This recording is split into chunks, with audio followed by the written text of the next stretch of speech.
வணக்கம். சற்று முன் கிடைக்கப்பெற்ற மிக முக்கியமான செய்தி ஒன்று வெளியாகியுள்ளது. தளபதி விஜய் அவர்கள் அரசியல் ஆட்டத்தை ஆரம்பித்து விட்டார்.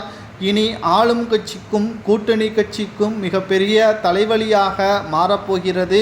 2026 சட்டமன்ற தேர்தல் நடைபெற உள்ள நிலையில் ஜனவரி இறுதியில் தமிழகம் முழுவதும் சுற்றுப்பயணத்தை ஆரம்பித்து தமிழக மக்களின் குறைகளை கேட்டறிந்து அதற்கான கொள்கைகளையும் அதற்கான தேர்தல் வாக்குறுதிகளையும் கொடுப்பதற்கான முயற்சிகளை ஈடுபட உள்ளதாக தகவல்கள் வெளியாகியுள்ளது.